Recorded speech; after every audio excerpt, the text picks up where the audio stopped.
27 मार्च को पहले चरण का चुनाव है। पूरी ताकत झोंकी जा रही है। ना ममता बनर्जी पीछे है, ना बीजेपी थम रही है। और इस रेस में दौड़ते दौड़ते मामला पहुंच गया है सबसे बड़ा हिंदू कौन वाले स्टेशन पर। अमित शाह, बीजेपी के चाणक्य, फरवरी में मानो स्क्रिप्ट लिख चुके हों। अपने पिछले दौरे में फरवरी में पश्चिम बंगाल में उन्होंने कहा था कि चुनाव आते आते दीदी जय श्री राम करने लगेंगी। जय श्री राम तो नहीं हुआ, लेकिन दीदी के मुख से निकला ओम जयंती मंगला काली भद्र काली कपालिनी दुर्गा क्षमा शिवा धात्री स्वाहा स्वधा नमोस्तुते। ये चंडी पाठ था। और फिर दीदी ने कहा मेरे साथ हिंदू कार्ड मत खेलना। अब सवाल यह है कि हिंदू कार्ड खेल कौन रहा है? वो जो चुनाव के वक्त हिंदू हिंदू करता है, या वो जो करता ही हिंदू हिंदू है? मेरे साथ मेरे खास जो सहयोगी है, उनके साथ साथ जो मेहमान हैं, वो आप स्क्रीन पर देख ही चुके हैं। सुधांशु त्रिवेदी, शुरुआत आपसे कर रही हूं। ममता बनर्जी का बदला बदला ये रूप, जय श्री राम नहीं लेकिन चंडी पाठ किया है। आप लोगों ने क्या से क्या कर दिया सुधांशु जी? रूबिका जी, याद करिए ममता जी का एक रूप होता था, बड़ी उनकी एक प्रसिद्ध छवि होती थी। फोटो जब भी कोलकाता जाइए ये वाली खूब तस्वीर दिखती थी। अब आजकल तो गायब हो गई। अब कोलकाता में कहीं नहीं दिखती। अब तो इंटरनेट पे भी आसानी से नहीं दिखती। गजब का मैनेजमेंट किया गया। आप देखिए दूसरी तस्वीर सामने आ गई। और मुझे याद आता है 1992 में विवादित ढांचा गिरने के बाद 1993 में जो चुनाव हुआ था, उसमें उत्तर प्रदेश में लोगों की बड़ी नजर थी। तब सपा बसपा ने गठबंधन किया और भाजपा सरकार बनाने से रह गई। तो अभिज्ञान प्रकाश जी को याद होगा, एक नारा लगा था, मिले मुलायम काशी राम, हवा में उड़ गए जय श्री राम। संकटग्रस्त भक्त दिखेंगे। तो हमें संकटग्रस्त भक्त गुजरात में भी दिखे थे, संकटग्रस्त भक्त कर्नाटक में भी दिखे थे, संकटग्रस्त भक्ति यहाँ भी दिखे। दीदी मौसमी भक्ति दिखा रही हैं। और जहाँ तक सुधांशु जी है, मैं आपका काफी रिस्पेक्ट करता हूँ। मैं इस मंच में आपको बोलना चाहता हूँ, मैं काफी दिनों से आपको सुना है। बहरहाल, जय श्री राम या जय सिया राम, मेरा ये मानना है कि हम माता सीता और प्रभु राम को इन दो चोखों से एक साथ देखते हैं। और जहाँ तक दीदी का सवाल है, वो कालीघाट की महिला है, वहाँ की भूमि नेत्री है। दूसरी बात यह है कि माँ चंडी का पाठ हो या दुर्गा का स्मरण हो, तो हमारे यहाँ इस कोरोना काल में जब दुर्गा पूजा करने या योग्य हम नहीं थे, क्योंकि हमारे पास पैसा नहीं, किसी भी क्लब में पैसा नहीं थे, तो और हम सब डिप्रेशन में थे। उस समय दीदी ने स्टेट के खजाने को खोला और हर घर में दुर्गा माँ पहुंची। और हम लोगों ने दुर्गा को हर गली मोहल्ले में उत्सव की तरह मना। और ये हमारे लिए एक जोश है और हमारे लिए एक स्वाभिमान है कि एक मुख्यमंत्री है जिन्होंने दुर्गा पूजा को इस भव्य तरीके से हमको मनाने का मौका दिया। जहाँ तक गंगा सागर का बात है, बोलते हैं हर सागर बार बार, गंगा सागर एक बार, इस बार गंगा सागर हर बार होता है। सुंदरकरण गंगा सागर का किया गया है, जिस तरीके से मैनेजमेंट किया गया है। तो सर, मैनेजमेंट की बात आपने करी थी। मैनेजमेंट हम करते हैं गवर्नेंस के लिए, मैनेजमेंट हम करते हैं लोगों तक स्वास्थ्य और शिक्षा प्रदान करने के लिए। हमारा एक छोटा सा संगीत है सर, शिक्षा, स्वास्थ्य और बेटी की सुरक्षा, यही है दीदी के दिल जीतने की मंत्र। लक्ष्मी, सरस्वती और दुर्गा का स्वरूप, ममता से बड़ी दीदी ही नहीं, यह है माँ का रूप। आज जो उत्तर प्रदेश में हुआ, रूबिका जी सॉरी, आपको शायद न्यूज मिला नहीं होगा, उत्तर प्रदेश में एक बाप की हत्या हो गई। क्या एक्सीडेंट हुआ या हत्या हुई मैं नहीं जानता। कानपुर में हुआ, एक 13 साल की युवती को किसी ने माने दुष्कर्म किए। उनके पिताजी शायद सब इंस्पेक्टर हैं और आज वो बाप मर गया। मैं इसके लिए चिंतित हूँ। गवर्नेंस की बात आप करते हैं। बंगाल की बुजुर्ग महिला जिसको टीएमसी के तथाकथित गुंडों ने पीटा था, वो आपकी नानी की उम्र की, वो मेरे नानी की उम्र है। जो गलत है और आप ये, अरे जो गलत, आपको उत्तर प्रदेश याद रहता है, आपको अभी पश्चिम बंगाल इस मामले में याद नहीं आ रहा है मानव जी। लेकिन ठीक है, आशुतोष चैटर्जी, मैंने सुना आपको, मैंने आपको सुना सर, रुकिए, बेरोक टोक मैंने आपको सुना। अब एक सेकंड, मैं आगे जा रही हूँ। आशुतोष चैटर्जी, अरे फिर आप वही बात कह रहे हैं। तो अभी हाथरस में चुनाव हो रहा है, मुझे ये बताइए। और आप हाथरस के बारे में मानव जायसवाल, रूबिका लियाकत को मत बताइए। रूबिका लियाकत को हाथरस के बारे में मत बताइए। आपने जितनी दफा हाथरस सुना, उतने ज्यादा घंटे मैं उस ग्राउंड पर हाथरस में रहकर आई हूँ। ठीक है, उसी हाथरस का जिक्र, उसी हाथरस को हेडलाइन पर लाने के लिए एबीपी न्यूज लगातार वहां पर डटा हुआ था। So please do not give me lecture on Hathras and Uttar Pradesh. उसकी क्राइम के डेटा और ग्राफ के बारे में मुझसे इस पर चर्चा मत कीजिएगा। आशुतोष चैटर्जी, एक सेकंड, मैं यहाँ पर आपसे इस मामले में बहस नहीं करूंगी। मैं ममता दीदी के जय श्री राम और चंडी पाठ पर जिक्र करने आई हूँ। Do not try to derail me sir and I will not let that happen.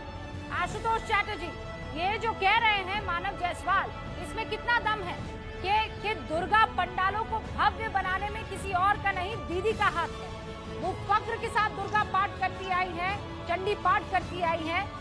लेकिन पता नहीं मुझे ऐसा क्यों लग रहा है कि जो शख्स केजरीवाल को हनुमान चालीसा पढ़ने के लिए इंस्पायर कर रहा था, वही शख्स आजकल दीदी को इंस्पायर कर रहा हो। देखिए रुबीश जी, पहली बात है कि आज तो जो हम लोग कैलकटन्स हैं उनके लिए बहुत दुखद दिन है, क्योंकि आपको पता है कि इतना बड़ा आग में बहुत सारा आदमी का देहांत हुआ। We are worried with that.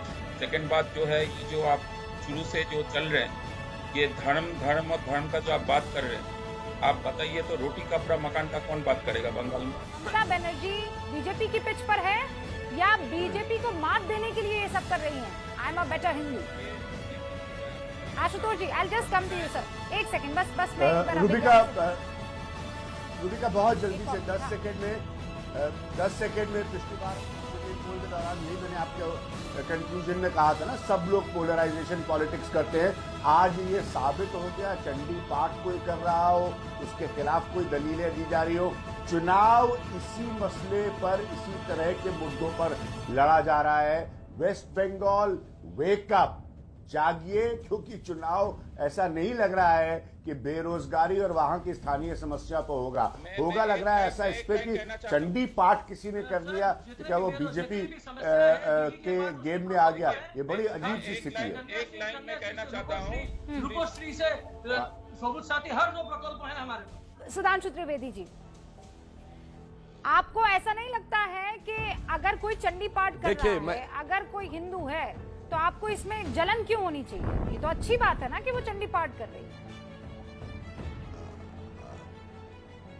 हम तो कहते हैं कि हम भारत की राजनीति में सिर्फ सत्ता की राजनीति करने के लिए नहीं है, विचार स्वरूप और विचारधारा बदलने के लिए, और मैं तो इसको सकारात्मक परिवर्तन मानता हूं। परंतु एक और बात भी मैं कहना चाहता हूं, ये वही बंगाल है जहां 2007 में कम्युनिस्ट पार्टी की सरकार में परिवहन मंत्री थे चक्रवर्ती महोदय। उन्होंने दक्षिणेश्वर काली में जाके पूजा कर ली थी, तो उनके ऊपर अनुशासनात्मक कार्रवाई हो गई थी कि आप तो कम्युनिस्ट हैं, आप धार्मिक कैसे हो सकते हैं। और आज देखिए ममता जी चंडी पाठ कर रही हैं, और वही कम्युनिस्ट जो कहते हैं धर्म एक अफीम है, वो फुरफुरा शरीर के गद्दी नशी के आगे सजदे में है। आने वाला रोजेदार और चुनावी रोजा अफ्तार। और मैं यहाँ पर एक और बात भी कहना चाहता हूँ। अरे भाई, अब एक और बात देखिए, आपने आशुतोष जी कुछ कहना चाह रहे हैं? बीजेपी और तृणमूल एक सुनिए ना। अच्छा बोल लीजिए तो मैं उसका जवाब देता हूं। नहीं, आप जवाब दे नहीं पाएंगे, क्योंकि सारदा नारदा का जितना चोर है तृणमूल का, ये सब आपका पैकेज में अभी घुसा हुआ है। और आप जो कह रहे हैं, आपका जो अभी सारदा नारदा का चोर जितना लिया, चोर और भी चोर लेने वाले हैं, ये सब भी जहाँ आप बोल रहे हैं ना, जो धर्म का बात कर रहे हैं, आप पुराना पिक्चर फाइल खोल के देख लीजिए। और ये जो आप कह रहे थे ना, ये हिंदू और मुसलमान भाई एक साथ लड़ाई लड़ रहे हैं, आम जनता लड़ाई लड़ रहे हैं। देश को तो बेच डाला आपने, क्योंकि एक बंगाल में कहावत है, मोती भक्ति छोड़े लोग कौन। ये इसका कहने का मतलब है, जो ज्यादा भक्ति दिखाता है सबसे बड़ा चोर है। बंगाल का आप बोल चुके हैं, आप बोल रहे हैं, बताइए। मैं बोल रहा मैं बोलना चाहता हूँ, टीएमसी के प्रवक्ता मानव जायसवाल भी कुछ कहना चाहते हैं, फिर आप सुधांशु जी जवाब दे दीजिएगा इन दोनों के। अच्छा चलिए, इनको भी कहने दीजिए, उसके बाद मैं जवाब देता हूं। आशुतोष जी कह चुके हैं, अब टीएमसी के प्रवक्ता। हाँ देखिए, बीजेपी को जब जरूरत पड़ती है सत्ता के लिए, जैसे सुधांशु जी ने बहुत अच्छा से बोला कि हम क्या परिवर्तित करना चाहते हैं, लेकिन इन्होंने एक चीज तो कह दिया कि आइडियोलॉजिकली बैकवर्ड परिवर्तित तो हो चुका है। कुछ साल पहले की बात है, जब इन्होंने पीडीपी के साथ सरकार बनाई थी जम्मू एंड कश्मीर में, वो समय इनकी आइडियोलॉजी संपूर्ण तरीके से स्थायी नहीं। बहुत साल पहले की बात है, हमारे आजादी के पहले की बात है, तो डॉक्टर श्याम प्रसाद मुखर्जी, मैं उनको नमन करता हूँ, उनका कुछ योगदान है बंगाल के प्रति, कि हर बंगाली का कुछ ना कुछ योगदान है देश और बंगाल के प्रति। उन्होंने all India Muslim League Mohammad Ali Jinnah ji के साथ सरकार बनाई थी, प्रोविजनल गवर्नमेंट। नेवर माइंड, जो भी आइडियोलॉजी हो सर, हम उस इंसान के साथ या उस पॉलिटिकल पार्टी से सरकार तो नहीं बनाएंगे जहां हमारी आइडियोलॉजिकल का द्वंद्व। ये आपसे बहुत कुछ सीखने को मिला है, आपकी पार्टी से बहुत कुछ सीखने को मिला है, और ये पार्टी पता नहीं अद्भुत तरीके से है जो हर सुविधा को पकड़ना चाहती है। मुझे याद है अटल बिहारी वाजपेयी जी का एक स्टेटमेंट था पार्लियामेंट में, और जब उनकी सरकार गिरी थी उन्होंने बोला था हम चींटे से भी पकड़ने की कोशिश नहीं करेंगे जहां पे हमको अपनी मुझे एक बात बताइए, आप जो बातें कर रहे हैं वो बहुत शानदार बातें हैं, तो फिर दीदी इनके बनाए जाल में फंस क्यों रही है? किस बात से डर रही है वो क्यों? अरे जायसवाल साहब सुनिए ना, मेरा सवाल सुनिए। आप लगातार बोलिए मत, आप मेरा सवाल सुनिए। मानव जी, नहीं सुना आपने मेरा सवाल। मैं कह रही हूँ दीदी क्या मैंने सवाल क्या पूछा? क्या सवाल पूछा? मैं बता रहा हूँ, जो दीदी के प्रति आप जो बोल रहे हो, जो माँ चंडी का जो पाठ है और जो मंदिरों में वो जा रही है, इसके बारे में जो आप पूछना चाहते हैं मैं बता रहा हूँ। दीदी सर्वधर्म समान की अनुयायी है। दूसरी बात, आज जो दीदी है वो ब्राह्मण तो जन्म से है, ब्राह्मण तो जन्म से है, ये तो जन्म हमारे व्यवस्था ऐसी है कि आप जन्म से ब्राह्मण होंगे, जन्म से। इस बार मुझे ममता दीदी अलग अलग क्यों नजर आ रही है? बदली क्यों नजर आ रही है? मैं बता रहा हूँ मैडम, कुछ बदला नहीं है, बदला आपका नजरिया है। मेरा नजरिया बदल। आपको वो सेमी पोर्टल या कोलन में जो स्टेटमेंट्स आपको चाहिए वो आपको मिलेंगे नहीं, क्योंकि हमारे पास वो बाइट्स है नहीं, क्योंकि हम बाइट्स नहीं दे सकते। अच्छा, हम तो मन की बात करते हैं, आप बाइट्स नहीं दे सकते हैं, लेकिन अचानक चुनावी मन से चंडी पाठ कर सकते हैं। गुरुद्वारा में जाते हैं। अरे कहाँ, मुझे ज्ञात क्यों नहीं है? तस्वीर दिखाइए ना मुझे, कहाँ मुझे तस्वीर दिखाइए ना। अरे कहाँ जायसवाल साहब, खुद के घर में जो कीजिए ना। खाली घाट में हमारा पूजा होता है, उन्हीं को आप पूछ रहे हैं। ना चुनावी मन से कब दीदी ने ऐसा किया है? मुझे एक बता दीजिए वक्तव्य, एक बता दीजिए ऐसा इंसिडेंट। नहीं, ये तो सिंबॉलिक है मैडम। सिंबॉलिक क्यों? समझिए क्यों सिंबॉलिक? इसलिए क्योंकि कि आज हिंदू से हिंदू को लड़ाने की प्रवृत्ति में तो आप कह रहे हैं ना, कि जो पिच बीजेपी ने आकर बंगाल में तैयार की, उस पिच पर दीदी खेल रही है। सुधांशु त्रिवेदी आपको मिली है, देख लीजिए दीदी को, दिव्य दृष्टि मिली है। बीजेपी वालों को देखिए रूबिका जी, मैं ये अपेक्षा करूंगा कि जैसे मैंने शांति से अपने दोनों मित्रों की बात सुनी, ये भी मुझे कोई हस्तक्षेप नहीं करेंगे। अब मैं क्रमशः उत्तर देता हूं। पहले कांग्रेस के मित्र ने कहा जो ज्यादा भक्ति दिखाए उसी के अंदर नाटकीयता होती है, ठीक है। तो अब मैं याद दिलाना चाहता हूं, ममता जी ने तो अभी चुनाव में बोला कोई बात नहीं, ये राहुल गांधी जी की कुर्ते के ऊपर जनेऊ वाली फोटो कब दिखाई गई थी? 2017 गुजरात का चुनाव।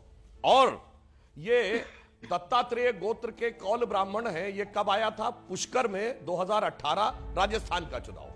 तो सबको दिखाई पड़ रहा है। और आप देखिए अभी हमारे टीएमसी के मित्र ने भी ममता जी की भी जाति तक बता दी, धर्म के साथ साथ। और अगर आपने बता ही दी तो मैं ये भी बताना चाहता हूं, ममता बनर्जी जी बनर्जी हैं। और अगर आप बंगाली ब्राह्मणों की वंशावली पढ़ेंगे तो बनर्जी मूलतः कानकुब्ज है, यानी जो ओरिजिनली उत्तर प्रदेश के होते हैं। अब मैं एक और बात पे आता हूं। अभी आपने एक और बात कही, उनकी चंडी में बड़ी आस्था है, और आपने अटल जी का नाम लिया, तो मैं एक ही पंक्ति में कह देना चाहता हूं, अगर चंडी में वास्तविक आस्था है ना, तो चंडी हिंदू धर्म का वह स्वरूप जिसको बड़ा हमेशा कहा जाता है कि हम तो साहब बड़े सहनशील हैं। शारदा नारदा का बात बताइए।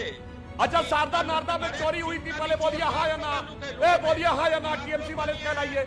जब शारदा आया तो कहते कुछ हुआ ही नहीं था, ये तो सब झूठ है। अब बताइए शारदा में चोरी हुई थी कि नहीं? बोलिए टीएमसी से कहलवाइए पहले, समय मिलेगा। अब डिस्टर्बेंस करने लगे। सबको समय मिल रहा है। एक चैटर्जी जी रुक जाइए ना, वो आपसे जो सवाल पूछ रहे उसका जवाब दीजिए। गलत बात है रूबिका जी, जिन लोगों को राष्ट्रीय चैनल पर बहस करने की मर्यादा नहीं है तो उन्हें मत बुलाया करिए। आशुतोष जी, हमारे यहाँ से भी प्रदेश वालों को बुलाया करिए। आशुतोष जी, मेरी बात सुनिए। आशुतोष जी, मुझे नहीं पता है कि आप कितनी दफा इस तरीके से डिबेट में आए हैं, पर मैं एक बात क्लियरली बता देना चाहती हूँ कि जब एक सामने वाला अपनी बात रख रहा है, जैसे आप रख रहे थे, किसी ने टोका नहीं, वैसे कोई कह रहा है आप उसे टोकेंगे नहीं। ये क्लियर रूल है ताकि सबको सबका लॉजिक समझ में आ सके। अब क्या दिखाई दे रहा है? सोनार बांग्ला का जब जिक्र बीजेपी कर रही है, लेकिन यहाँ पर तो गेम हिंदू, मैं बड़ा हिंदू कि ये बड़ा हिंदू, ये फेक हिंदू कि ये रियल हिंदू पर हो रहा है। किसी को सोनार बांग्ला बनाना है या नहीं, ये मैं जानना चाहता हूँ। इतनी देर से मैं सिर्फ ये सुन रहा हूँ कि कौन किसको अपने आप के तरीके से, जिसमें कि ममता बनर्जी अब चंडी पाठ कर रही हैं, ये नया अध्याय जुड़ गया है, कौन किसको अपने तरीके से ज्यादा हिंदू साबित कर ले। 70% हिंदू है, 30%, 27 के आसपास जो है 27% मुसलमान है। और अभी ये रेस आगे निकल गई है। पहले मुसलमानों को लुभाने की कोशिश होती थी, रिझाने की कोशिश होती थी, लेकिन इस बार बंगाल में बदले बदले अंदाज और मिजाज नजर आ रहे हैं। आप सभी का बहुत